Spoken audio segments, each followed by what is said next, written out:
Hi viewers, welcome two weekly 9. ఈ వారంలో జరుగుతున్న న్యూస్ గురించి, అప్డేట్స్ గురించి ఇన్డెప్త్ అనాలిసిస్ అందించడానికి మనతో తెలపల్లి రవి గారు ఉన్నారు. ఆయనతో మాట్లాడారు.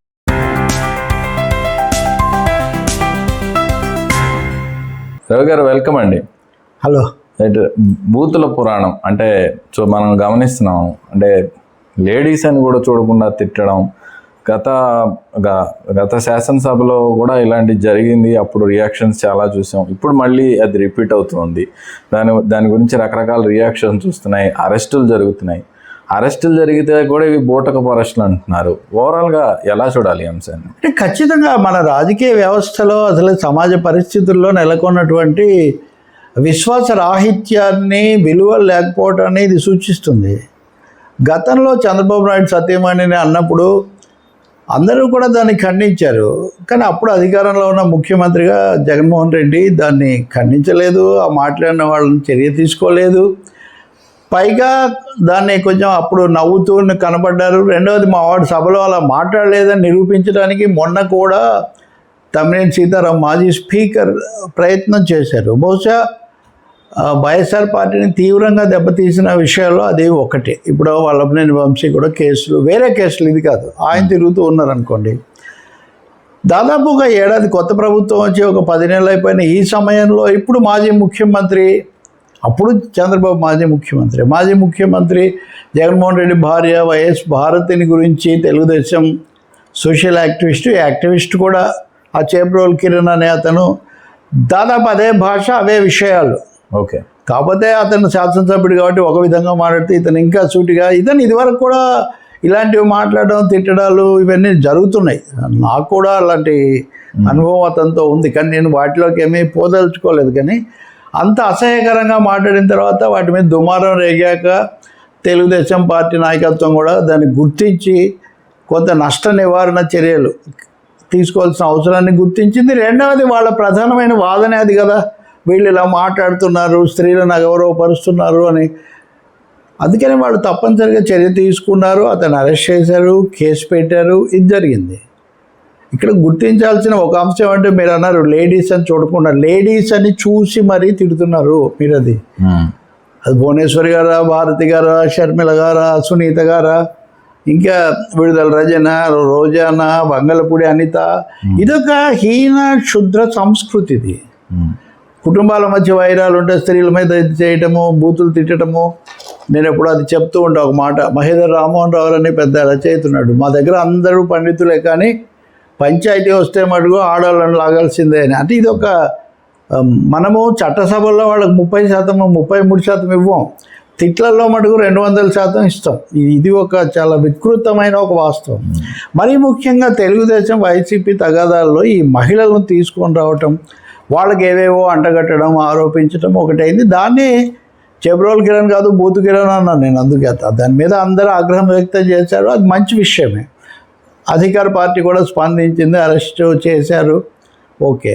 కానీ అరెస్ట్లు ప్రాపర్ కాదు, ఏదో ఇక్కడ అదే అంటే ఇక్కడ ఆ బురద, బూతుల బురద కాకుండా రాజకీయ బురద, మీడియా బురద ఇక్కడ అదనంగా ఇది మనకు చాలా విసుగు తెప్పిస్తుంది. నిన్న సాయంత్రం నుంచి కొన్ని ఛానల్స్లో పెద్ద ప్రసారం, అప్పుడు ఆన్లైన్ లేదా, ఇప్పుడు అనలేదా, ఇది చాలా గొప్ప విషయం కాబట్టి అరెస్ట్ చేశారు, అంతకుముందు వాళ్ళు లేరని వాళ్ళ మీద దాడి.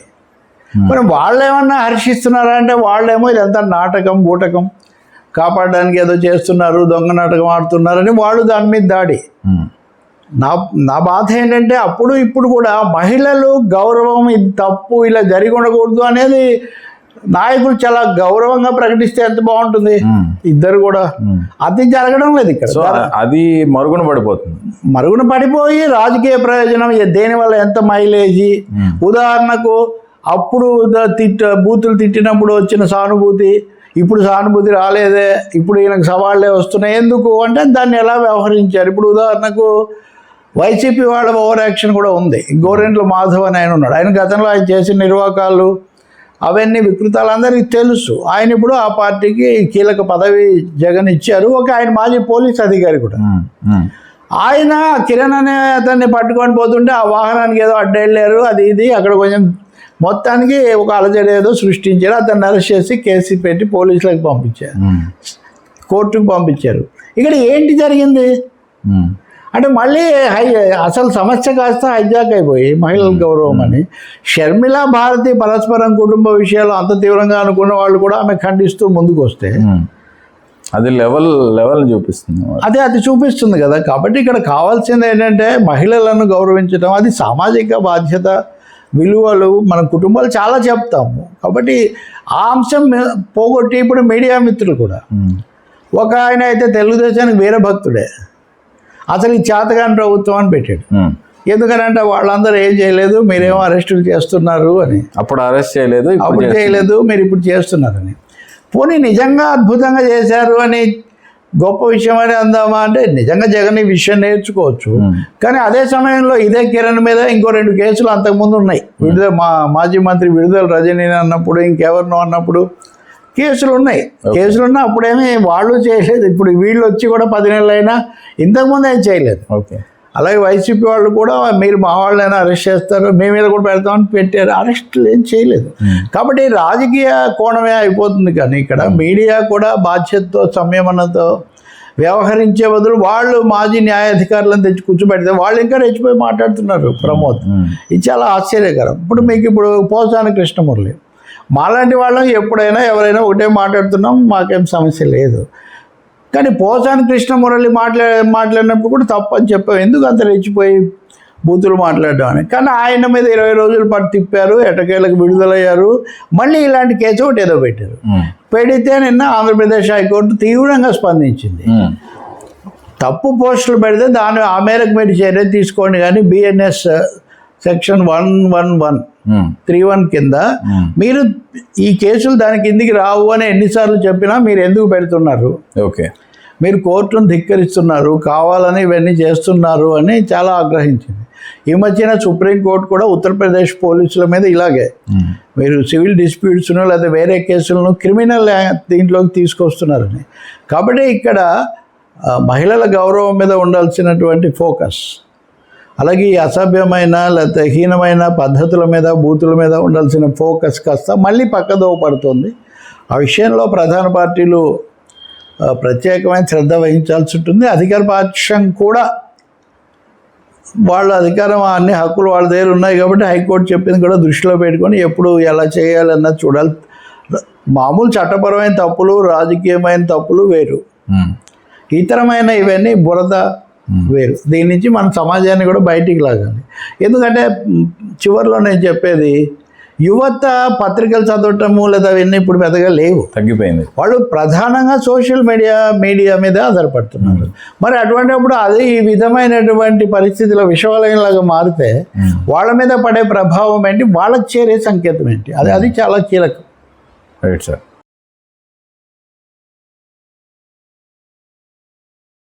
రైట్ రవి గారు, సెకండ్ టాపిక్ వస్తే రేవంత్ రెడ్డి గారిని, తెలంగాణ ముఖ్యమంత్రి రేవంత్ రెడ్డి గారిని మీ బ్రాండ్ ఏంటి అని అడిగితే యూత్ఫుల్నెస్ అని చెప్తూ ఎన్టీఆర్ గారి గురించి, వైఎస్ఆర్ గారి గురించి, చంద్రబాబు నాయుడు గారి గురించి మాట్లాడారు. ఎలా అంటే ఆయన ఆ స్పందన ఎందుకు ఇచ్చారు అంటే రేవంత్ రెడ్డి గారు నిజంగా ఈ మధ్య కొంచెం మంచి దూకుడు మీద ఉన్నారు. మొన్నే గుజరాత్లో కాంగ్రెస్ పార్టీ విస్తృత సమావేశాలు ప్లీనరీలో కూడా ఆయన ఇదే మెసేజ్ ఇచ్చాడు. బీజేపీని తెలంగాణలో అడుగు పెట్టనివ్వను, ఇవన్నీ కూడా చెప్పారు. అయితే ఆయన ఇరకాటంలో ఉన్నారు, మధ్యంతర ఎన్నికలు రావడం తథ్యమని బీఆర్ఎస్ వాళ్ళు ప్రచారం. ఇలాంటి సమయంలో చాలా ఇబ్బందిగా ఉన్నారు, హెచ్సీగా ఉంటున్నప్పుడు ఆయన అంతకంతకు దూకుడు పెంచుతున్నారు. గుజరాత్ నుంచి తిరిగి వచ్చాక నిన్న ఒక సమావేశంలో రాష్ట్రంలోనే మాట్లాడుతూ అందరూ నన్ను అడుగుతున్నారు, విశ్లేషకులు విమర్శకులు కూడా నా మీద కామెంట్స్ చేస్తున్నారు. ఒక్కొక్కరికి ఒక బ్రాండ్ ఉంది, రేవంత్ రెడ్డికి ఏం బ్రాండ్ అని. ఉదాహరణకు ఎన్టీఆర్ గారు అంటేనే ₹2 కిలో బియ్యం ఇచ్చారు కాబట్టి మంచి తెల్ల బియ్యంతో అన్నం తిన్నప్పుడంతా ఆయన్నే తలుచుకుంటున్నారు. సైబర్ సిటీని, టవర్స్ను చూసినప్పుడు చంద్రబాబును తలుచుకుంటున్నారు. ఉచిత విద్యుత్తు వ్యవసాయానికి అది సాధ్యం చేసి చూపించినందుకు వైఎస్ను తలుచుకోండి. వాళ్ళకి అలాంటి బ్రాండ్లు ఉన్నాయి, మీకేముందని అడుగుతున్నారు అని. అక్కడ ఆయన చిన్న ట్విస్ట్ ఇచ్చాడు, కేసీఆర్ను పక్కన పెట్టాడు. ఎందుకంటే తెలంగాణ ముఖ్యమంత్రి కదా, ఆయన సపరేట్ బ్రాండ్ అక్కర్లేదు కాబట్టి. తెలంగాణ రాష్ట్రం, తెలంగాణకు 10 ఏళ్ళ ముఖ్యమంత్రి ఇది. కానీ దాన్ని తీసుకోకపోగా కొంతమంది మేమే తెలంగాణ తెచ్చాము, అసలు తెలంగాణకు మేమే అని చెప్పుకుని ఉంటారు, నేను దాన్ని పక్కన పెడుతున్నా అన్నారు.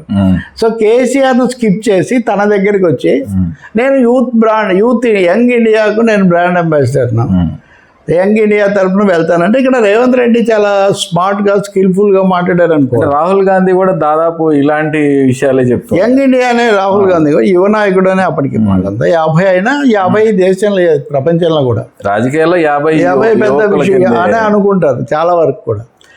కాబట్టి రేవంత్ రెడ్డి చాలా తెలివిగా తెలుగుదేశం పార్టీతో తనకున్న కొనసాగింపును, అలాగే జగన్తో పడకపోయినా వైఎస్ఆర్ పార్టీతో తనకున్న రాజశేఖర రెడ్డితో ఉన్న కొనసాగింపును తీసుకొస్తూ కేసీఆర్ లెక్కలోనే లేరు అని ఆయన ప్రధానంగా కేసీఆర్ను వీళ్ళతో పోల్చి చూపించి ఆయన ఏమి కాదు, వాళ్ళు చేసిన దాన్నే ఆయన ఇక్కడ హైదరాబాద్లో ఆయన పెంచారు, నేను దాన్ని రాష్ట్రం అంతా తీసిపోతున్నాను అని చెప్పడం రేవంత్ రెడ్డి వ్యూహంలా కనిపిస్తుంది. రెండవది పదే విమర్శకులు, విశ్లేషకులు ఇలా అంటున్నారు అని 1-2 సార్లు ఆయన ప్రస్తావించారు. అంటే తనకు సంబంధించి తన స్థానాన్ని, తన వ్యూహాన్ని వీళ్ళు ఇంకా తగినంతగా అర్థం చేసుకోలేదు. నేనైతే తప్పకుండా దెబ్బతీయబోతున్నాను, బీజేపీని రానివ్వను, బీఆర్ఎస్ పని అయిపోయింది. సో ఈ మెసేజ్ ఆయన ఇవ్వదలుచుకున్నట్టు కనిపిస్తుంది. So brand Hydraa, brand HCU ఇవన్నీ కాదు, నాది యూత్ బ్రాండ్ అని ఒక్క మాట అయితే నిజం కదా. అంటే యూత్ హెచ్సియు వీటన్నిటి వల్ల అగెనిస్ట్ అయ్యారు కాబట్టి అది కూడా వాళ్ళని తన వైపు తిప్పుకునే ప్రయత్నం చేస్తారు. అది కూడా నేను అసలు మీకోసమే ఇవన్నీ చేస్తున్నాను, అంతకుముందు వాళ్ళకు ఆయన కుటుంబం కోసం చేసుకున్నాడు అనే ఒకటి తీసుకురావటము. రెండోది ఒకటి నిజం, కాంగ్రెస్ పార్టీలో చాలామంది హేమాహేమీలు ఉద్దండులు ఉన్నా రేవంత్ రెడ్డికి ఆ పదవి రావడానికి ముఖ్యమైన కారణం యువతలో ఆయన ఇంప్రెషన్ కొంచెం ఎక్కువగా ఉంది. ఫైర్ బ్రాండ్ లీడర్ కానీ దాన్ని కాపాడుకోవడానికి కూడా ఫైర్ బ్రాండ్ అని ఆయన అనలేదు. కానీ నిజంగా ఆయన చెప్పదలుచుకుంటే వాళ్ళందరికీ ఒక ఆయనకు సైబర్ సిటీ బ్రాండ్, ఒక ఆయనకు బియ్యం బ్రాండ్, ఒక ఆయనకు ఉచిత విద్యుత్, నేను ఫైర్ బ్రాండ్ అనేది ఆయన చెప్పదలుచుకున్నాడు అనేది చాలా స్పష్టం. దాన్ని బహుశా పెంచే ప్రయత్నంలో ఉంది ప్రభుత్వం, ముఖ్యంగా రేవంత్ రెడ్డి అడ్మినిస్ట్రేషన్ అనేది అర్థమవుతుంది. రైట్ సార్ మొన్న రాహుల్ గాంధీ కూడా గుజరాత్ సభలో తెలంగాణలో కులగణన చేయటం అన్నది దేశానికి ఆదర్శం అని ప్రత్యేకించి ప్రస్తావించారు రేవంత్ని పెట్టుకొని. ఇది కూడా ఆయనకు కొంచెం బూస్ట్. కానీ ఓవరాల్గా చూస్తే అది చాలా రాష్ట్రాలు కానీ రాజకీయ పార్టీలు కానీ పెద్ద ఎత్తున వ్యతిరేకిస్తున్న వాళ్ళు కూడా ఉన్నారు. బీజేపీ ప్రధానంగా, బీజేపీ ఎన్డీఏ కూటమి, ఎన్డీఏ వ్యతిరేకమైన నితీష్ కుమార్ కూడా చేశాడు. సో బీజేపీని ఎదుర్కోవడానికి అదొక ముఖ్యమైనటువంటి అస్త్రం. బీఆర్ఎస్ ఏమో చేశారు కానీ ఆ వివరాలు బయట పెట్టలేదు, వాళ్ళు చేయకపోగా నేను చేసిన వాటిని తప్పు పడుతున్నారు. సో నేను బీసీల పక్షాన బీసీ బ్రాండ్ కూడా కుల గణన అనేది తీసుకోదలుచుకున్నాను, దానికి కూడా నేను బ్రాండ్ అంబాసిడర్. Right sir.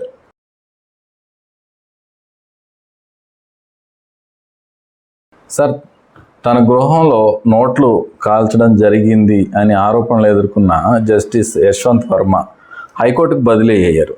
ఆయన కేసేమో ఇంకా నడుస్తూనే ఉంది, కాకపోతే ఈ బదిలీ దానిపైన చేసుకుపోతుంది అన్నట్టు బదిలీ జరిగిపోయింది. ఎలా చూడాలి దీన్ని? నిజమే, న్యాయ వ్యవస్థ మీద నిజానికి ఉన్న సందేహాలు లేదా విమర్శలు పెంచేటటువంటి పరిణామం ఇది. జస్టిస్ యశ్వంత్ వర్మ ఢిల్లీ హైకోర్టు న్యాయమూర్తిగా ఉన్నప్పుడు ఆయన ఇంట్లో అగ్ని ప్రమాదం జరిగితే ఆ సందర్భంలో నోట్ల కట్టలు తగలబెట్టారు అన్నది ఒక వారం తర్వాత బయటకు వచ్చింది. అప్పుడు ఆయన లేరు, తర్వాత వచ్చారు. సుప్రీంకోర్టు చాలా సుమోటోగా జోక్యం చేసుకుంది, ఒక కమిటీని దానికోసం ఏర్పాటు చేశారు. వాళ్ళు వెళ్ళేదో తనిఖీ చేశారన్నారు. ఇంత లోపల ఢిల్లీ అగ్నిమాపక అధికారి, ఆయన పేరు అగర్వాల్ ఏదో ఉంది, ఆయన అట్లాంటివి ఏం లేవు అని ఖండించినట్టు వార్త వచ్చింది. లేదు అని మళ్ళీ ఆయన చెప్పాడు. ఆ తర్వాత మేము బదిలీ చేయడానికి ఈ ప్రమాదానికి సంబంధం లేదని ఒక వివరణ వచ్చింది. అంటే చాలా దీని చుట్టూ చాలా రాజకీయం అనండి అదంతా నడిచింది. అంటే పారదర్శకత అన్న ఒక లోపం స్పష్టంగా కనిపించింది. న్యాయ వ్యవస్థలో అవినీతి గురించి చాలాసార్లు మనం మాట్లాడుతుంటాం, కోర్టు ధిక్కారం కాబట్టి జనం జాగ్రత్తగా ఉంటారు. కానీ హైదరాబాద్లోనే ఒక న్యాయమూర్తి బెయిల్ కోసం డబ్బులు అడిగినందుకు కోల్పోయిన పరిస్థితి కూడా ఉంది. కాబట్టి ఆరోపణలు లేవని కాదు, కానీ ఇక్కడ జరిగింది ఏంటంటే సుప్రీంకోర్టు ఒకవైపున చూస్తేనేమో వెంటనే రంగంలోకి వచ్చినట్టు కనిపిస్తుంది, ఇంకో వైపు నుంచి చూస్తే ఏం జరుగుతుందో ఇంతవరకు తెలియదు. ఇప్పుడు అతను అలహాబాద్ హైకోర్టు నుంచి వచ్చారు. ఇప్పుడు ఆయన మళ్ళీ అలహాబాద్ హైకోర్టుకు పంపించారు. అలహాబాద్ హైకోర్టు బార్ వాళ్ళు సభ్యులు న్యాయవాదులు మా దగ్గరికి వద్దు, మాకు ఈ అవినీతి న్యాయమూర్తి వద్దు అని వాళ్ళు గొడవ చేశారు. చేస్తే కూడా అతను ప్రమాణ స్వీకారం చేయగలిగాడు. చేయటం కూడా ఏంటి, మామూలుగా చేసినట్టుగా పబ్లిక్ ఫంక్షన్ లాగా కాకుండా లోకీ ఫంక్షన్ లాగా చేసి ఆయన చేశాడు. ఇప్పటి వరకు చాలా వారాలు గడిచినప్పటికీ ఆ కేసు ఏమైంది, ఆ నోట్లు ఏమైనా ఏమీ బయటికి రాదు. గతంలో కూడా ఒకరిద్దరు అభిశంసన సెన్షూర్ వరకు వెళ్ళినప్పటికీ కూడా, అంటే న్యాయమూర్తులను అభిశంసించాలంటే రాజ్యసభలో 2/3 3/2 సభ్యుల ఓట్లు కావాలి. అలా చేసినప్పటికీ వాడు రాజీనామా చేసి తప్పుకోవడం ఇట్లాంటివి జరుగుతూ వచ్చాయి. కొంతమందికి పదవులు కూడా వచ్చాయి. అటువంటిది ఇప్పుడు మళ్ళీ అదే జరుగుతుందా? నోట్ల కట్టలు నేను అప్పుడు వ్యాసం రాశాను, తగలబడింది నోట్ల న్యాయమా అని. ఇలాంటి ఒక ప్రశ్న దేశమంతటి ముందుకు వచ్చినప్పుడు తర్వాత ఈయన చడి చప్పుడు లేకుండా వెళ్ళి మళ్ళీ అలహాబాద్ హైకోర్టులో న్యాయమూర్తిగా అక్కడ కూర్చున్న తర్వాత, కాకపోతే ఒక చిన్న అంశం ఏమంటే న్యాయ సంబంధమైన విధులకు అతన్ని దూరంగా ఉంచండి అని మటుకు సిజేఐ సంజీవ్ ఖన్నా అంటే అడ్మినిస్ట్రేటివ్ వాటికి వాడు అది మరింత ఇది కదా. అడ్మినిస్ట్రేటివ్ అన్నప్పుడు న్యాయమూర్తుల నియామకాలు బదిలీలు ఇవన్నీ అడ్మినిస్ట్రేషన్ కిందికి వస్తాయి, ఒక తీర్పుల విషయం తప్ప. కాబట్టి ఆయన యొక్క హోదా అట్లాగే ఉంచి ఏం జరుగుతుందో చెప్పకుండా నిజాలు తెలియకుండా చేస్తుంటే పారదర్శకత చాలా స్పష్టంగా లోపిస్తుంది. మిగిలిన ఎవరి విషయంలో అయినా తప్పులు వాళ్ళ దగ్గరికి వెళ్తే, ఇప్పుడు వాళ్ళే ఇంత నోట్ల కట్టలు దేశమంతా గగ్గోలు పెట్టాక కూడా ఆయన హాయిగా వెళ్ళి ఇంకో చోట ఉంటే ఏంటి అని ఈ ప్రశ్న దేశమంతా న్యాయవాదులు సీనియర్లు వీళ్ళంతా కేసులు మొన్ననే అడుగుతున్నారు. అంటే జనరల్గా న్యాయ వ్యవస్థ ప్రాసెస్లో ఒక కోర్టులో కేసు నడుస్తున్న సమయంలో వాళ్ళని దోషిగా పరిగణించడం కానీ జరగదు. దోషులు కాదు, నిందితులు కాదు, కనీసం వివాదాస్పదంగా ఉన్నవారు కోర్టే విచారణ చేస్తుంది కదా. దోషులుగా పరిగణించకండి, కానీ కనీసం ఉన్న చోట పక్కన పెట్టడం అన్న కాదు కదా, మీరు వేరే చోటికి పంపించడం ద్వారా. మామూలుగా ఢిల్లీ హైకోర్టులో వాళ్ళు ఎక్కువ మంది సుప్రీంకోర్టుకు ప్రమోట్ అవుతుంటారు. తర్వాత ఇప్పుడు వెనక్కు పంపించామని వీళ్ళు చెప్పొచ్చు, కానీ మళ్ళీ ఆయన స్పష్టంగా రీప్లేస్ అక్కడ చేశారు కదా. ఇంకోటి ఏమో ప్రాసెస్ పంచుకోవడం లేదు కదా. ఏదైనా మాట్లాడితే కోర్టు ధిక్కారం అవుతుందనే ఒక మెడ మీద కత్తి కూడా వేలాడుతూ ఉంది కదా. కాబట్టి నోట్ల కట్టలు తగలబడిన లాంటి కేసులో కూడా సూటిగా ఏమీ చర్య లేదు అన్న ఒక అసంతృప్తి మటుకు న్యాయ వ్యవస్థలో పరిశీలకుల్లో స్పష్టంగా కనిపిస్తుంది. అదే అంత శ్రేయస్కరం కాదు. ఈ మధ్య సుప్రీంకోర్టు ఒక తీర్మానం చేసింది, న్యాయమూర్తులు తమ ఆస్తులు వెల్లడించాలి, పూర్తిగా వెబ్సైట్లో పంచుకోవాలని. మంచిదే ట్రాన్స్పరెన్సీ, కానీ అవి ఎలా వచ్చాయి వాటికి అది కూడా ప్రశ్న తర్వాత వస్తుంది. Right sir.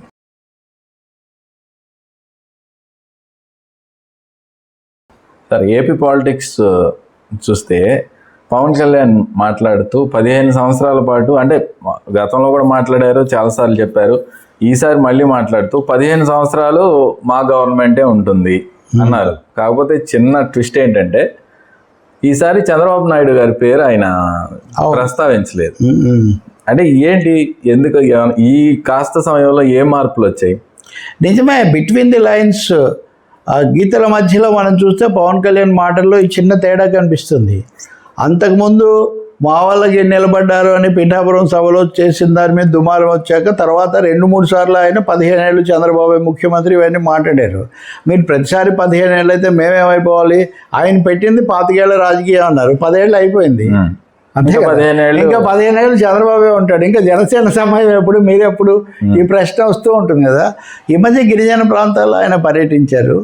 అప్పుడే దురదృష్టవశాత్తు వాళ్ళ అబ్బాయికి చిన్న కొడుకు అక్కడ జరగటము, శంకర్ మార్క్ శంకర్, ఇప్పుడు అతను కోలుకొని డిశ్చార్జ్ కూడా అయ్యాడు, సంతోషం అది. ఆ సమయంలో ఆయన మాట్లాడుతూ 15 ఏళ్ళు కూటమి ప్రభుత్వము మేమే ఉంటాం అధికారంలో, కూటమి చంద్రబాబు అనకుండా 15 ఏళ్ళు మేమే అధికారంలో ఉంటామని. అక్కడున్న అభిమానులు, వీరాభిమానులు సీఎం అని అరిస్తే, సీఎం నేను కాదు చంద్రబాబు నాయుడు, నేను డిప్యూటీ చీఫ్ మినిస్టర్ను, మీరు పొరపడొద్దు అని ఏదో ఒక మాట సరదాగా అన్నారు. అంటే వీటన్నిటిలో ఈ ప్రశ్న పూసల్లో అది వెంటాడుతూనే ఉంది పవన్ కళ్యాణ్. ఆయన కూడా 15 ఏళ్ళు తెలుగుదేశంతో ఉండకపోతే ఉండలేమేమో, అధికారం అనే ఒక గుర్తింపు పూర్తిగా ఆయనకు ఉన్నట్టుగా కనిపిస్తుంది. దాన్ని అక్నాలెడ్జ్ చేయడానికి కూడా ఆయన ఏమీ వెనుకాడడం లేదు అనేది మనం ఇక్కడ స్పష్టంగా. అంటే జన సైనికులందరూ ఒక నిరాశ, అంటే ఇంక 15 ఏళ్ళ అదే గవర్నమెంట్, మనం డిప్యూటీ సీఎం అయినా అని చాలామంది ఆ క్వశ్చన్ అడుగుతూ ఉన్నారు. అంటే ప్రమోద్, నువ్వు బాగానే గుర్తు చేసావు. జన సైనికులకు ఆ నిరుత్సాహం అనండి, లేకపోతే అత్యుత్సాహం అనేవి ఉండొచ్చు. కానీ ఒకటేసారి 175 స్థానాలు ఉన్న శాసనసభలో జనసేనకు ఎన్ని వస్తాయి? జనసేన కలవడం వల్ల మంటకు గాలి తోడైంది అంటాం వేరే విషయం. మరి బట్టి గాలి కాదు కదా, అక్కడ మంట ఎవరిది, ఫైర్ ఎవరిది, విండ్ ఎవరిది అనేది ఇక్కడ ఒక పెద్ద ప్రశ్న. ఇక్కడ మీకు ఒక ఆసక్తికరమైన పరిణామం ఈ వారమే పిఠాపురం, పవన్ కళ్యాణ్ నియోజకవర్గం పిఠాపురంలో మాజీ శాసనసభ్యుడు టీడీపీ వర్మ ఎప్పుడు పీఠముడి వేసి ఏదో ఒక అలజడి సృష్టిస్తూ ఉంటారు. ఆయన మొన్న అంతకుముందు నాగబాబు కర్మ ఇట్లాంటివి మాట్లాడలే, అనవసరంగా ఆయన కెలికాడు కదా. ఇప్పుడు ఆయన మాట్లాడుతూ లోకేష్ బాబుకు నాయకత్వం అప్పగించాలి, లోకేష్ వస్తే కానీ ఇది కుదరదని వర్మ మాట్లాడారు. అంటే చాలా మన పవన్ కళ్యాణ్ గారి మీద కోపం వచ్చిన వాళ్ళందరూ లోకేష్ గారిని డిప్యూటీ సీఎం చేయాలని అది అంతే కదా, బ్రహ్మాస్త్రం లాగా తీస్తున్నారు. ఆఫ్ కోర్స్ అది జరుగుతుంది. రెండో తెలుగుదేశం అచ్చెన్నాయుడే చెప్పాడు, మా పార్టీలో తర్వాత నాయకుడు లోకేష్, దీని మీద ఎవరు చెప్పడమే, దాని మీద డిస్ప్యూట్ చర్చ ఏముంది అన్నారు. కానీ వర్మ పిఠాపురంలో నుంచి అలా చెప్పాడు. ఈయన ఇది చెప్తున్నాడు అంటే ఒక చిన్న ట్రయాంగిల్ ఏదో ఒకటి, చంద్రబాబు, పవన్ కళ్యాణ్, లోకేష్, చంద్రబాబు, పవన్ కళ్యాణ్, లోకేష్ కూటమి మధ్యలో బీజేపీ సిట్టింగ్ ప్రెటీ అంటారే, బీజేపీ వాళ్ళు చక్కగా వాళ్ళు దీన్ని ఎంజాయ్ చేస్తున్నారు. సో పవన్ కళ్యాణ్ మాత్రం మొన్నటి కామెంట్ ద్వారా మళ్ళీ ఒకసారి దీన్ని ఆయన కూడా ఈ చర్చ ఉండాలనే భావిస్తున్నాడు. అంతవరకు స్పష్టం, అది అవాయిడ్ చేయొచ్చు కదా. అంటే ఇనుము వేడిగానే ఉండాలి, వదిలేయచ్చు కదా. ఆ విషయం ఎందుకు ప్రస్తావిస్తున్నారు? వేడిగా ఉంటే ఎప్పుడు వచ్చు కానీ ఆయన సమస్యను సజీవంగా ఉంచదలుచుకున్నాడు. Right sir. అలాగే పవన్ కళ్యాణ్ మొన్న గిరిజన ప్రాంతాల్లో పర్యటించడం జరిగింది. దాని గురించి కూడా కొన్ని స్పెక్యులేషన్స్ వస్తున్నాయి. అంటే ఈ గిరిజన ప్రాంతాల్లో రూల్స్, డెవలప్మెంట్ రూల్స్ చాలా ప్రత్యేకంగా ఉంటాయి. కానీ ఆ రూల్స్ని అతిక్రమించే ప్రయత్నం జరుగుతుందా, అతిక్రమించి టూరిజం పేరుతో వేరే డెవలప్మెంట్ ఏమైనా చేస్తారా అని కొన్ని వర్గాల నుంచి క్వశ్చన్స్ వస్తున్నాయి. కొన్ని వర్గాలు, ముఖ్యంగా వామపక్షాలు, గిరిజన సంఘాలు. నిన్న సిపిఎం శ్రీనివాసరావు అయితే సూటిగా ఆయన చెప్పాడు, ఇదంతా గిరిజన ప్రాంతాలకు తూట్లు, వాళ్ళ ప్రయోజనాలకు తూట్లు పడుచడం, గిరిజన చట్టాలకు ఇబ్బంది కలిగించటం. ఎందుకంటే అక్కడ అభివృద్ధి మండళ్ళు రకరకాల పేర్లతో సమావేశాలు పెడుతున్నారు. పెట్టినప్పుడు మీడియాను బయటికి పంపించి చర్చలు చేస్తున్నారు. కాసేపటి తర్వాత పవన్ కళ్యాణ్ పర్యటనలో కూడా టూరిజం చాలా ముఖ్యమని ఆయన చెప్పారు. టూరిజం అనేది ఎప్పుడు కొంచెం అక్కడ ఉన్నవాళ్ళు బ్రతకడానికి, కొంత ఆదాయానికి ఉపయోగపడుతుంది. కానీ అదే ప్రధానమైనటువంటిది ఎలా అవుతుంది? ఇప్పుడు కాశ్మీర్ ఇప్పటికీ సమస్యగానే ఉంది కదా, టూరిజం ప్రధానం అని అనుకున్నప్పుడు. కాబట్టి వాళ్లకు భూమి ఇవ్వాలి, వాళ్ళకు ఉపాధి కల్పించాలి, వాళ్ళకు అడవి తల్లి బిడ్డలుగా అటవీ హక్కులు, సంపద మీద వాళ్ళకు హక్కు కల్పించాలి. మీరు అన్నట్టుగా రాజ్యాంగం 1/70 అనేది వాళ్ళకు ప్రత్యేకమైన, అక్కడ భూమి ఎవరు తీసుకోకూడదు. స్థానిక గ్రామాలు, ఆవాసాల్లో వాళ్ళు కూర్చొని తీర్మానం చేస్తే తప్ప. ఇప్పుడు అవేమీ లేకుండా వీటిని కార్పొరేట్లకు అక్కడ ఉన్న ఖనిజాల కోసం, అటవీ సంపదల కోసం, భూమి కోసం వీళ్ళంతా అక్కడికి వెళ్తున్నారు. పైగా నగరాల్లో భూములన్నీ ఆక్రమించాక ఇంకేమవుతుంది? మిగలలేదు కదా. ఇప్పుడు మీరు హెచ్సి వివాదంలో కూడా ఆ భూమి అటువంటిదే కదా. కాబట్టి ఇక్కడ తప్పకుండా పవన్ కళ్యాణ్ తెలిసి వెళ్ళారా తెలియక వెళ్ళారా ఎలా ఉన్నా, పైకి పవన్ కళ్యాణ్ కనిపిస్తున్న గిరిజన ప్రాంతాల్లో ఏజెన్సీల్లో గిరిజనుల, ఆదివాసుల ఉనికికి సంబంధించిన సమస్య అక్కడ ఏర్పడుతుంది. కార్పొరేట్లు కన్ను వేసాయి. చంద్రబాబు నాయుడుకు మటుకు ఆయన టూరిజమే, ఏయిజం లేదని ఎప్పుడు చెప్తుంటారు కదా. కాబట్టి పవన్ కళ్యాణ్ అన్నారు, ఇవన్నీ హోటల్స్ అవి వస్తే మీకు ఉద్యోగాలు వస్తాయి, మీరు క్లర్క్లు అవుతారు, మీకు అంటే ఇంకా అదే అనమాట. మా భూములేమో వాళ్ళకి ఇచ్చి మేము వెళ్ళి ఆ హోటళ్ళల్లో సప్లయర్స్గా ఇది పనిచేయాలా అని ఇలాంటి ప్రశ్నలు. దీని మీద ఇంతవరకు సమగ్రమైన సమాధానం రాలేదు. కొంతకాలం కిందట స్పీకర్ అయ్యన్న పాత్రుడు ఈ 1/70 అనేది ఎత్తేయాలి అంటే వాళ్ళు 2 రోజులు బంద్ చేశారు ఆ ప్రాంతాల్లో. చేశాక మాకు అలాంటి ఉద్దేశం లేదని చంద్రబాబు, లోకేష్ ఒక వివరణ ఇచ్చారు. కానీ ఇప్పుడు మళ్ళీ కొత్తగా ఈ ప్రశ్నలు ఉత్పన్నమవుతున్నాయి. వీటి మీద సంతృప్తికరంగా ఏం చెప్తారు, ఆ సందేహాలు ఎలా నివృత్తి చేసి వాళ్ళ సంరక్షణ ఎలా చూస్తారు అన్నది మనం తెలుసుకోవాలి. బై ఛాన్స్ ఇంకొక విషయం కూడా చెప్తాను, మూఢనమ్మకాలు మంచిది కాదని పవన్ కళ్యాణ్ చెప్పాడు మొన్న అక్కడ. కానీ అక్కడ నిన్న చేతబడికి ఒక వ్యక్తిని చంపేశారు, చేతబడి చేశారని ఆరోపణతో. కాబట్టి అక్కడ సదుపాయాలు, విద్య, వైద్యం, రాకపోకలు పెంచాల్సిన అవసరం చాలా ఎక్కువగా ఉంది. అవి చేయకుండా టూరిజం చేస్తామంటే టూరిజం కూడా హోటల్ కడతాడు, కానీ వాడేం రోడ్డు వేయడు కదా, వాళ్ళేం స్కూల్ పెట్టరు కదా వాళ్ళు. Right sir.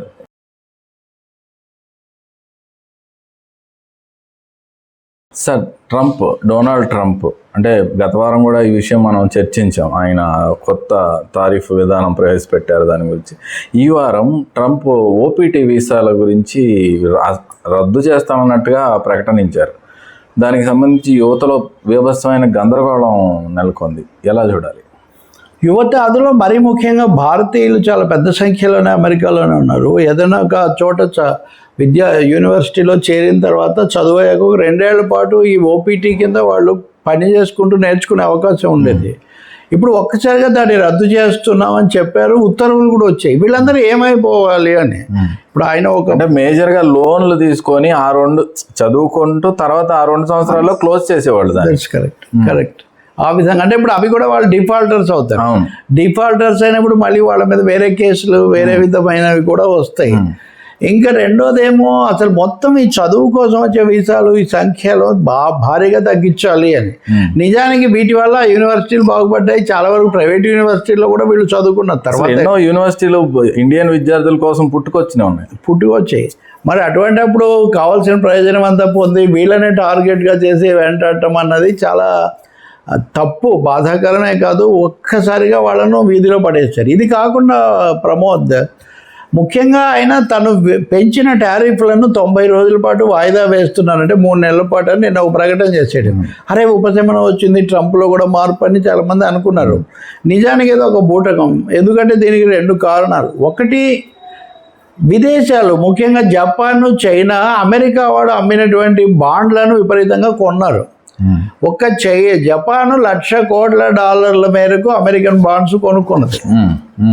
చైనా కూడా 75,000 కోట్ల వరకు అమెరికన్ బాండ్లు కొనుక్కుంది.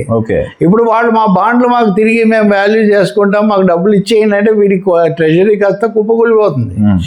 ఇంకా మూడో విషయం, నువ్వు ఇలా విశృంఖలంగా అన్ని దేశాలతో యుద్ధం తెచ్చుకొని వ్యాపారమే జరగకుండా చేస్తే మేమేమైపోతామని పెద్ద పెద్ద కంపెనీలు, కార్పొరేషన్స్ ట్రంప్ మీద విపరీతమైన ఒత్తిడి తెచ్చారు. ఆ కార్పొరేషన్స్ లో మేజర్ స్టేక్ హోల్డర్స్ విదేశీయులు, అదే చైనా వాళ్ళు కావచ్చు, జపాన్ వాళ్ళు ఉన్నారు. ఆ దేశాల్లో వీళ్ళు పెట్టారు. ఇప్పుడు ఆఖరికి మస్కే దీంతో నేను ఏకీభవించట్లేదు, మస్క్ కూడా బయటికి పోతాడేమో అన్న పద్ధతిలో వస్తున్నప్పుడు అంటే మస్క్ కూడా ఒప్పుకోలేని పరిస్థితిని ఎవరైనా ఎలా ఒప్పుకుంటారు చెప్పండి. కాబట్టి ట్రంప్ తను చేసినటువంటి ఒక దీంట్లో క్రీడలో తను చిక్కుకుపోయాడు. అయితే ఆయన అమాయకంగా ఏం చేయలేదు, అమెరికాకి ఏం విధాయకం లేదు, వాళ్ళు చాలా అల్లకల్లోలంలో ఉన్నారు, ఏదో ఒక విధంగా బయటపడాలని. సో ఇలాంటి పరిస్థితుల్లో చైనా మీద మాత్రమే పెడుతున్నాను, చైనా మీద 125% అని మీరు అంతా అనుకున్నారు, కాదు 145% అని కూడా ఆయన నిన్న ఒక వివరణ ఇచ్చాడు.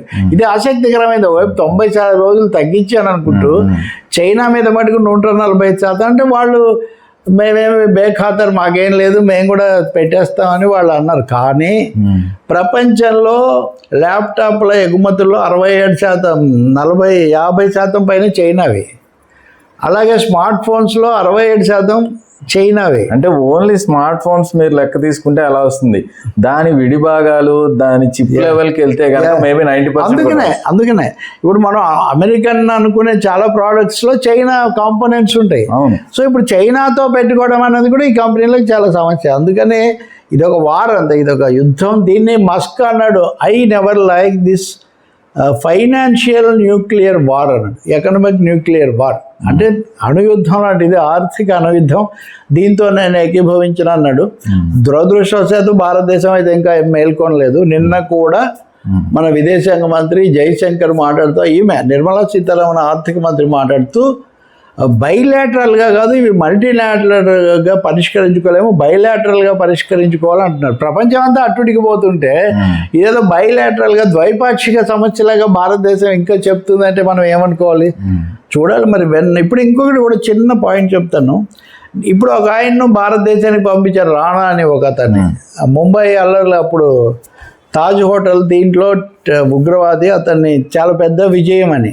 కానీ అసలు దోషి, అసలు నిందితుడు హెడ్లీ అనేవాడు అమెరికా జైల్లోనే ఉన్నాడు. ఓకే, జైల్లో ఉన్నవాడిని భారతదేశానికి అప్పగించడానికి వాడు ఒప్పుకోవట్లేదు. వీడు వాడి దగ్గర చిన్న సహాయకుడు అంటాడు. అంటే ట్రంప్ మీద తీసుకోవాల్సిన చర్య తీసుకోకపోగా ఆ విషయాల్లో ఏదో సాధించినట్టు ఒక అభిప్రాయం కలిగించే, ఒక భ్రమ పెట్టే ప్రయత్నం చాలా పెద్ద ఎత్తున జరుగుతుంది. ఇదే అనవసరం.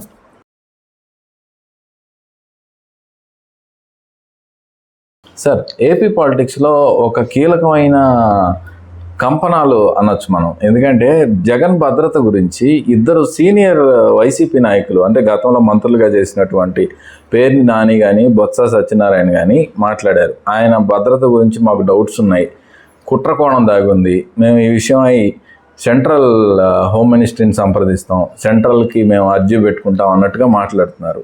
అసలు ఏంటి దీని పర్యవసానాలు కానీ? నిజమే ఇది. అంటే ఆంధ్రప్రదేశ్కు సంబంధించి కేంద్రం నుంచి రావాల్సిన సహాయం రాకపోగా బీజేపీ, టీడీపీ, వైసీపీల మధ్యలో దాగుడు మాట్లాడడానికి కావాల్సినంత అవకాశం లభించింది. ఇప్పుడు వాళ్ళు ఎన్డీఏ పేరుతో అధికారంలోనే ఉన్నారు ఇక్కడ. కాబట్టి వీళ్ళ కోసం ఢిల్లీ వెళ్ళి చెప్పాల్సిన అవసరం ఏం లేదు. బీజేపీ ఇక్కడ ఆంధ్రప్రదేశ్లోనే అధికార పార్టీ కింద లెక్క, భాగస్వామ్యం. ఏదైనా కానీ మొన్న పర్యటనకు వెళ్ళినప్పుడు సత్యసాయి జిల్లాకు జగన్ హెలికాప్టరు చుట్టుముట్టారు. అప్పుడు అది కొంచెం ధ్వంసమైంది. Z+ ఉన్న ఆయనకు భద్రత లోపించింది అని వైసీపీ వాళ్ళు తీవ్ర విమర్శ చేశారు. ఆ వచ్చిందంతా మీ అభిమానులే, వాళ్ళు కావాలని చేశారు అని వీళ్ళు ఆరోపించారు. కుట్ర అంటున్నారు కానీ వీళ్ళ కుట్ర అని వాళ్ళు, వాళ్ళ కుట్ర అని వీళ్ళు. కానీ ప్రజలకైతే మటుకు ఈ కుట్ర భాష, కుట్ర ఆరోపణలు చాలా కంపరం కలిగిస్తూ ఉన్నాయి. ఒకటైతే నిజం, ప్రభుత్వం 1100 మంది పోలీసులను పెట్టామని హోంమంత్రి అనిత గారు అంటున్నప్పుడు 1100 మంది ఉంటే వీళ్ళని ఎందుకు ఆపలేకపోయారు? వాళ్ళు కావాలని చేస్తే రేపు వాళ్ళు కావాలని చేసిన ప్రతిసారి పోలీసులు విఫలమైతే ఏమవుతుంది అని. ఇంకా వైఎస్ఆర్ పార్టీ విషయానికి వస్తే వాళ్ళు మరి ఏమైనా చెప్పారా తమ వాళ్ళను అట్లా ఆపడానికి? అది కూడా ఏం కనిపించట్లేదు. కానీ మొన్న బొత్స ప్రతిపక్ష నాయకుడు కదా, ఆయనకే ఒక్కడికే వైసీపీలో హోదా హైయెస్ట్. ఆయన దీని తీవ్రమైన విషయం, దీన్ని మేము హోంమంత్రి దృష్టికి తీసుకొస్తాము, కేంద్రంలో మేము దీని మీద పోరాడుతాం అంటే ఏపీ పంచాయతీ ఢిల్లీకి మారుతుంది. ఇంక అందులో రెండో అభిప్రాయం ఏమీ లేదు. నిన్న బొత్స చెప్పిన దాన్ని ఈరోజు పేర్ని నాని మరింతగా ప్రస్ఫుటంగా ప్రకటించాడు, మేము ఢిల్లీకి వెళ్తాము ఈ విషయం మీద అని. గతంలో కూడా చంద్రబాబు భద్రత లేదు, పవన్ కళ్యాణ్ భద్రత లేదని లోకేష్ ఫిర్యాదు చేయడం, ఆయన కల్పించడం మనకు తెలుసు ఒక దశలో. ఇప్పుడు మళ్ళీ నా చరిత్ర పునరావృతం అవుతుందని అది మళ్ళీ జగన్ వైపు అది వస్తున్నట్టుగా ఉంది. అంటే ఇప్పుడు వైఎస్ఆర్సీపీ మీటింగ్ కాబట్టి వాళ్ళకి సంబంధించి ఏమి బాధ్యత ఉండదా? నిజమే, ఆ ప్రశ్న ఉత్పన్నం అవుతుంది. అభిమానులు మా వాళ్ళని మీరు అదుపు చేయలేదని వాళ్ళ మీద అంటే, కానీ మీరే కదా భద్రత అనేది అంతిమంగా మీది కదా అనేది వాళ్ళ వాదన. అంటే ఇవన్నీ రాజకీయ వివాదాలు తప్ప ఇవేమీ నిజమైనటువంటి పరిష్కరించలేనంత సమస్యలు కాదు. వీటి మీద ఢిల్లీ వెళ్ళాల్సినంత అవసరం లేదు. ఏదో ఒక విధంగా రాజకీయాలు వన్-అప్-మెన్షిప్ అంటారు కదా, అవసరాల మీద ఇంకో కొంచెం ఆధిక్యత. ఇంకోటి ఈరోజు చిన్నదే అయింది, రేపు పెద్దది అవుతుందేమో. ముందే మీరు అన్నారనుకో, దానికి మీరు ఏం చెప్పలేరు కదా. మీరు చేస్తారా, రేపు ఏదైనా జరిగితే మీరు ఆపుతారా అన్నారు అనుకో, మీరు ఏం చెప్తారు దానికి? సో చట్టంలో దానికి ఆస్కారం ఉంది, ముందే వీళ్ళు కంట్రోల్ చేయాలి. చట్టంలో ఏమో కానీ వాదనల్లో అనడానికి కొంచెం ప్రజల్లో ఒక విధమైన ఉద్వేగం. ఇంకొక sensitive point, Rajasekhara Reddy helicopter ప్రమాదంలో ఇదయ్యారు కాబట్టి దాని మీద కూడా వాళ్ళు అవసరమైనప్పుడు ఎప్పుడైనా హఠాత్తుగా దాని మీద దర్యాప్తు, అనుమానాలు అంటుంటారు. సో మాకు అనుమానాలు ఉన్నాయి, అంతే కదా. ఇప్పుడు బీజేపీ కూడా జగన్మోహన్ రెడ్డి చేయి పట్టుకొనే ఉంది, చేయి వదిలిపెట్టలా. నాదెండ్ల మనోహర్ జనసేన కీలక నేత కదా, మంత్రి. ఆయన మొన్న మాట్లాడుతూ విజయసాయి రెడ్డి ఖాళీ చేసిన స్థానం విజయసాయి రెడ్డి తీసుకుంటాడు, బీజేపీలోకి వెళ్ళని ఒక ప్రకటన చేశాడు. సో వీటన్నిటిని బట్టి చూస్తే చాలా రాజకీయ రసాయన ప్రక్రియ జరుగుతున్నట్టుగా. సో ఎన్డీఏ ప్లస్ వైసీపీ రాజకీయాలు ఇవన్నీ అనుకోవాలి. రైట్ సార్, కాంబినేషన్స్ మారుతూ ఉంటాయి. కాంబినేషన్స్ అంటే ఇందాక మనం అనుకున్నట్టే ఇనుము చల్లారకూడదు. మీరు అన్నారు కాబట్టి ఈరోజు భూమన కరుణాకర్ రెడ్డి టీటీడీ మాజీ అధ్యక్షుడు ఒక ప్రకటన చేశాడు. గోశాలలో టీటీడీ 100 గోవులు చనిపోయినాయి, దీన్ని దాచిపెట్టారు అని. అలాగే పవన్ కళ్యాణ్ కాదు మేమే సనాతన ధర్మ రక్షకులు అని జగన్ అడ్వర్టైజ్మెంట్ ఇచ్చారని టీడీపీ మీడియాలో భారీగా చర్చలు చేశారు. అంటే ఇప్పుడు ప్రతి విషయం మీద మేమనే ఒక ఇది ఇక్కడ నడుస్తుంది. జగన్ వక్ఫ్ బిల్లును వ్యతిరేకించినప్పటికీ నేనైతే మీ వైపే ఉన్నాను అని సంకేతాలు ఇవ్వడానికి ఇవన్నీ వాడుకుంటున్నాను. సో హిందుత్వాన్ని అందరూ ఓన్ చేసుకోవడం మొదలు పెట్టారా? సంథింగ్ దాని చుట్టూనే నడుస్తుంది. ఓకే,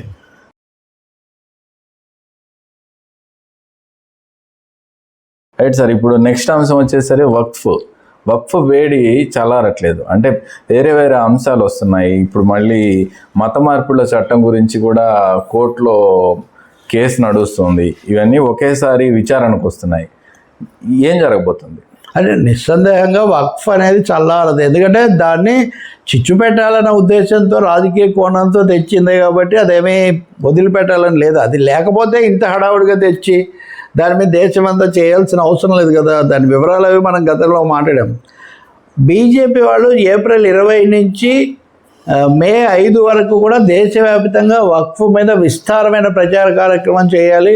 అలాగే దానికి సంబంధించిన వివరాలన్నీ కూడా పంపించి ప్రజలను చైతన్యవంతులు చేయాలనుకుంటున్నారు. ఇక్కడ మిగతా రాజకీయ అంశాలు లాంటిది కాదు ఇది. ఇక్కడ ఎప్పుడైతే వక్ఫ్ అన్నారో ఆ ఆస్తులు, పూజా స్థలాలు, శ్మశాన వాటికలు ఇవన్నీ కూడా ఒక మతానికి సంబంధించినవై ఉంటాయి. కాబట్టి వాళ్ళు చేసే ప్రతి వ్యాఖ్య, వేసే ప్రతి అడుగు కూడా మతపరమైన స్పందనలుగా దారితీస్తుంది. ఒకటి నిజం, వక్ఫ్ వల్ల ఉండే ఆస్తుల్లో కొన్ని లక్షల ఆస్తులు ఉన్నాయి దేశంలో అంటారు. నోటి మాటతో ఇచ్చిన ఆస్తులు చాలా ఎక్కువ.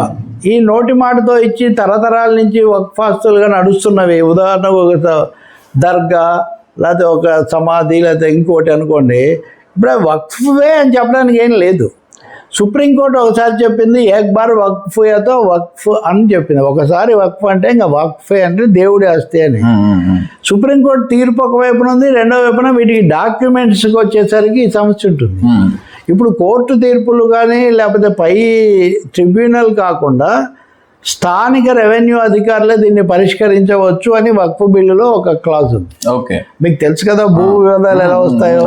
సో దేశవ్యాప్తంగా కూడా చాలా నగరాల్లో ఈద్గా మైదానాల మీదే వివాదాలు నడుస్తుంటాయి. సో ఈ క్లాజ్ అనేది ఒక తీవ్రమైన దుమారానికి, వివాదాలకు దారితీస్తుంది. దీన్ని సుప్రీంకోర్టులో Congress party, Majlis party, Samajwadi party వీళ్ళంతా సవాల్ చేశారు. వ్యక్తులు కూడా చేశారు. మాయావతి కూడా వ్యతిరేకిస్తున్నారు. సో ఇలాంటి పరిస్థితుల్లో 16వ తారీఖున దాన్ని విచారణకు తీసుకుంటామని సుప్రీంకోర్టు చెప్పింది. ఎమర్జెన్సీగా తీసుకోవడానికి సుప్రీంకోర్టు కూడా నిరాకరించింది. అది కూడా గమనించాలి మనం. అయితే ఏమన్నారంటే మత మార్పిడులకు సంబంధించినవి మా దగ్గర చాలా పిటిషన్స్ ఉన్నాయి. 5-6 రాష్ట్రాల హైకోర్టుల్లో కూడా పిటిషన్స్ ఉన్నాయి. మత మార్పిడుల చట్టాలు అంటే 2 రకాలు: మత మార్పిడులు అడ్డుకోవడం, మత మార్పిడులు చేయడం. సో ఇవన్నీ కలిసి మేము ఏప్రిల్ 16వ తారీఖున విచారిస్తామని సుప్రీంకోర్టు చెప్పింది. సో ఏప్రిల్ 16 సుప్రీంకోర్టు తీసుకున్న వైఖరి భిన్న మతాలతో కూడిన ఈ దేశంలో మత సంబంధాలు ఎలా ఉండబోతాయి, ఈ రాజకీయ చర్చలు ఎలా దారితీస్తాయన్నది మనం తెలుసుకోవడానికి అవకాశం అవుతుంది. సుప్రీంకోర్టు ఏరుకోరి ఆ రోజున ఎంచుకుంది. సో మనం 16వ తారీఖు వరకు ఎదురు చూడాలి. తదుపరి ఆ తర్వాత కీలకమైనవి. అందుకనే వీళ్ళు కూడా 20వ తారీఖు పెట్టుకున్నారు.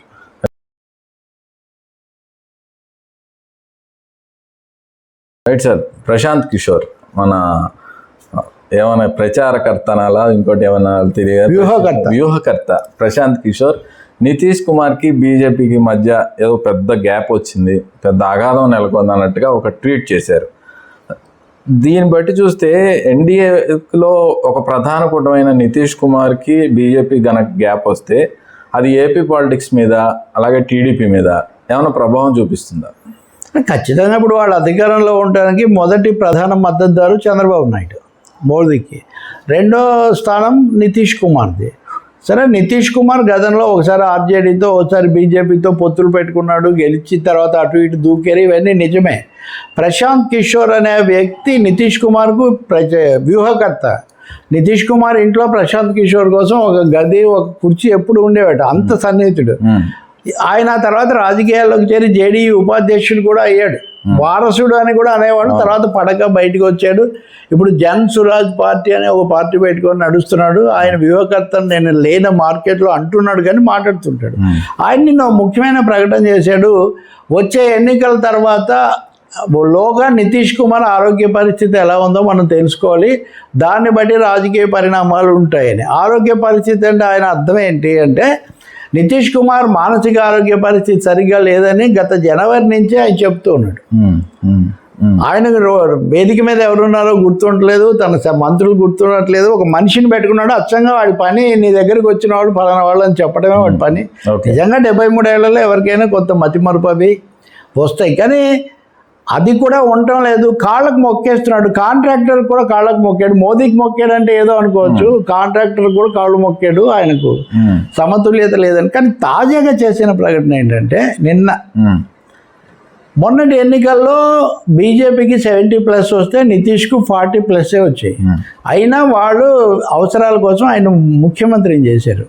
ఎప్పుడైనా తీసేస్తారని అందరూ అనుకున్నారు. కానీ కర్మగాలి మోదీకి పూర్తి మెజారిటీ రాకపోవడంతో ఇక్కడ అవసరం లేకపోయినా అక్కడ అవసరం ఉండి నితీష్ కుమార్ పంట పండింది. కాబట్టి ప్రశాంత్ కిషోర్ ఏమంటాడంటే, కొన్ని రోజులు భరిస్తారు కానీ ఎన్నికల తర్వాత నితీష్ కుమార్ని ఎట్టి పరిస్థితుల్లో వాళ్ళు ముఖ్యమంత్రిని చెయ్యరు, ఉంచరు. ఈ లోపలే ఆయనను ఇది చేస్తారు. కాబట్టి నితీష్ కుమార్ లేనప్పుడు అది ఎలా ఉంటుంది, ఆ కూటమి ఏమవుతుంది, ఈ విషయాలన్నీ మనం చూడాల్సిందే అని. రెండో వైపున తేజస్వి యాదవ్ ఉన్నాడు, రాహుల్ కూడా యాక్టివ్గా ఉన్నాడు. సో వాళ్ళు ఇండియా కూడా అక్కడ నడుస్తుంది. సహజంగా నితీష్ కుమార్ గురించిన చర్చ చంద్రబాబు నాయుడుకి దారితీస్తుంది. ఎందుకంటే ప్రధాన పార్ట్నర్స్ ఈయన అతిపెద్ద మద్దతుదారు 1, 2 మద్దతుదారు 1, సపోర్టర్ 1, సపోర్టర్ 2. పైగా ఇలా పార్టీలు అటు ఇటు దూకిన వాళ్ళలో కూడా చంద్రబాబు ఉన్నాడు. మూడోది, చంద్రబాబు కూడా ఇందాక మనం ఏదో వీడియో ఒకసారి చర్చించినట్టుగా పవన్ కళ్యాణ్, లోకేష్ ఇలాంటి అంశాలు చాలా నడుస్తున్నాయి. కాబట్టి బీజేపీ వాళ్ళు ఒక పెద్ద గేమ్ ప్లాన్ ఏదో చేస్తున్నారు. అంటే ఒకవేళ ఏం జరిగినా కానీ ఏపీ పాలిటిక్స్లో అయితే మార్పు రాదు కదా. చంద్రబాబుకు వ్యక్తిగతంగా వాళ్ళు ఏదైనా చేయొచ్చు. ఓకే, నితీష్ కుమార్ను కనుక దెబ్బతీయగలిగితే ఆ తర్వాత వాళ్ళ టార్గెట్ చంద్రబాబు నాయుడు, బీజేపీ అవుతుంది. వాళ్ళు ఇలాగే తెలుగుదేశం ఉండాలి, ఇలాగే సుభిక్షంగా వాళ్ళు 170 స్థానాలతో 140 స్థానాలతో ఉండాలని బీజేపీ కోరుకోదు కదా. కాబట్టి బీహార్, యూపీ ఎన్నికల ఫలితాలు బీజేపీ ఆలోచన ధోరణి మీద ప్రభావం చూపిస్తాయని. ఏం చూపించినా మీరు అన్నట్టు బ్రహ్మాండమైన మెజారిటీ ఉన్న తెలుగుదేశాన్ని వాళ్ళు ఇప్పటికిప్పుడు ఏం చేయగలలేకపోవచ్చు. కానీ ఆ విధమైన ఒక ఇదే పవన్ కళ్యాణ్ మాటల మీద దుమారం వచ్చినట్టే కొన్ని విధాలైన ఇవి తీసుకొచ్చేటటువంటి కలతలో లేదా చిన్న చిన్న గ్యాప్ వచ్చే అవకాశం ఉంది. సార్, నితీష్ కుమార్ మానసిక పరిస్థితి పక్కన పెడితే ప్రశాంత్ కిషోర్ మానసిక పరిస్థితి బాగానే ఉంది. That's a valid question. Prashant Kishor నిజానికి రకరకాల పిల్లి మొగ్గలు వేస్తూ ఉంటాడు, కానీ చాలా తెలివైన వాడు అతను. అంటే కావాలనే వేస్తూ రకరకాలుగా ఆయన మమతా బెనర్జీని బలపరిచాడు, వ్యతిరేకించాడు. నితీష్ కుమార్ను అంతే, మోదీని అంతమంది తెచ్చాడు. ఆయన ఎప్పుడూ మోదీని విమర్శించినట్టే ఉంటాడు, కానీ నిజానికి మోదీని మద్దతు ఇస్తుంటాడు ఫైనల్గా. మొన్న ఎన్నికలప్పుడు కూడా కానీ మీరు ఆంధ్రప్రదేశ్లో కూడా జగన్ను మొదట బలపరిచాడు, ఆ తర్వాత పూర్తిగా దూరం ఉన్నాను, చంద్రబాబు వస్తాడని చాలా బల్లగుంగా చెప్పగలిగాడు. కానీ వీళ్ళందరూ కేంద్రంలో మోదీకి 400 స్థానాలు వస్తాయని చెప్పారు, కానీ ఆయనకు 200 స్థానాలే వచ్చాయి. కాబట్టి ప్రశాంత్ కిషోర్కైనా ఇంకొక ప్రదీప్ చంద్రకైనా గొప్పలు ఎన్నున్నాయో లొసుగులు అన్నీ ఉన్నాయి. కానీ బీహార్లో నిజంగా జనసురాజ్ పార్టీ ఏం ప్రభావం, మొన్న వాళ్ళకి ఏం రాలేదు ఓట్లు, దానికోసం వెళ్ళి మాట్లాడుతున్నాడు, లేకపోతే వెళ్ళి ఏదో పార్టీలో చేరుతాడు, ఇలాంటివి కూడా ఉన్నాయి. అంటే తన ప్రయోజనం నిలబెట్టుకోవడం కోసం అంతే, తన ప్రయోజనం చెప్పడం అంతే కదా. ఎప్పుడు నితీష్ కుమార్ ఇప్పటికీ ఇంకా నితీష్ కుమారే విగ్రహము, ఆయన్ను అండర్మైన్ చేస్తే తప్ప, ఆయన తక్కువ చేస్తే తప్ప తనకేమి ఉండదు. అదే పనిలో ఉన్నాడు ఆయన.